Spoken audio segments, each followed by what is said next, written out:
ಪಾದುಕಾ ಸಹಸ್ರದ 6ನೆಯ ಪದ್ಧತಿ ಅಧಿಕಾರ ಪರಿಗ್ರಹ ಪದ್ಧತಿ. ಪಾದುಕೆಯು ಅಯೋಧ್ಯೆಗೆ ಹಿಂತಿರುಗಿ ಬಂದು ಅಧಿಕಾರವನ್ನ ವಹಿಸಿಕೊಂಡ ಬಗ್ಗೆ ಹೇಳುವುದೇ ಅಧಿಕಾರ ಪರಿಗ್ರಹ ಪದ್ಧತಿ. ಈ ಪದ್ಧತಿಯಲ್ಲಿ 40 ಶ್ಲೋಕಗಳಿವೆ. 40 ಶ್ಲೋಕಗಳಲ್ಲಿ ಪಾದುಕೆ ಅಧಿಕಾರ ಸ್ವೀಕಾರ ಮಾಡಿದ ವೈಭವವನ್ನು ವರ್ಣಿಸಿದ್ದಾರೆ ದೇಶಿಕರು. ಈ ಅಧಿಕಾರ ಪರಿಗ್ರಹ ಪದ್ಧತಿಯ ಮೊದಲನೇ ಶ್ಲೋಕದಲ್ಲಿ, ಅಂದರೆ 141ನೆಯ ಶ್ಲೋಕದಲ್ಲಿ, ಪಾದುಕೆ ಅಯೋಧ್ಯೆಗೆ ಬಂದಾಗ ಅಲ್ಲಿನ ವಾತಾವರಣ ಹೇಗೆ ಇತ್ತು ಅನ್ನೋದನ್ನ ದೇಶಿಕರು ಹೇಳ್ತಾ ಇದ್ದಾರೆ. ಶ್ಲೋಕ ನೋಡೋಣ. ಅಧಿಷ್ಠೆ ಪಾದುಕಾ ಸಾ ಮೇ ಯಸ್ಯಾ ಸಾಕೇತವಾಸಿಭಿಃ ಅನ್ವಯ ವ್ಯತಿರೇಕಾಭ್ಯಾಂ ಅನ್ವಮೀಯತ ವೈಭವಂ.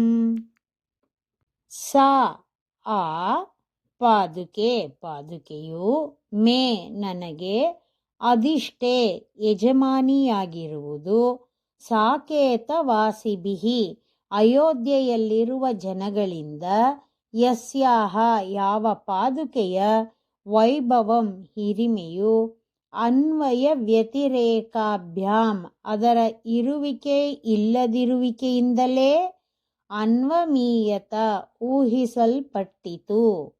ಶ್ರೀರಾಮ ಅಯೋಧ್ಯೆಯಲ್ಲಿದ್ದಾಗ ಪಾದುಕೆ ಕೂಡ ಅಯೋಧ್ಯೆಯಲ್ಲೇ ಇತ್ತು. ಆಗ ನಗರದಲ್ಲೆಲ್ಲ ಉತ್ಸವದ ವಾತಾವರಣ ಏರ್ಪಟ್ಟಿತ್ತು.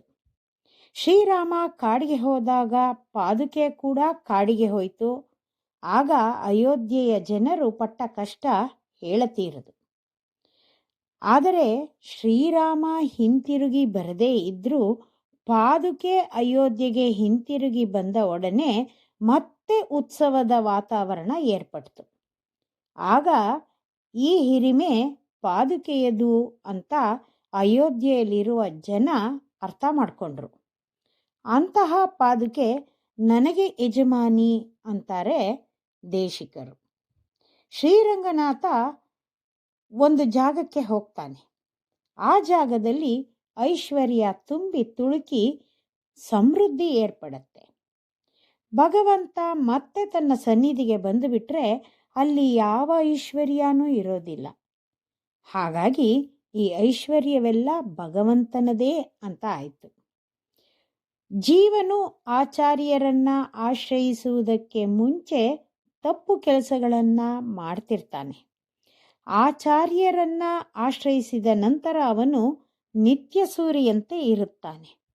ಆದ್ದರಿಂದ ಸಕಲ ಹಿರಿಮೆಯೂ ಆಚಾರ್ಯರದ್ದೇ ಆಗಿರುತ್ತದೆ ಅನ್ನೋದು ಈ ಶ್ಲೋಕದ ಗೂಢಾರ್ಥ. ಶ್ರೀಮತೆ ನಿಗಮಾಂತ ಮಹಾದೇಶಿಕಾಯ ನಮಃ.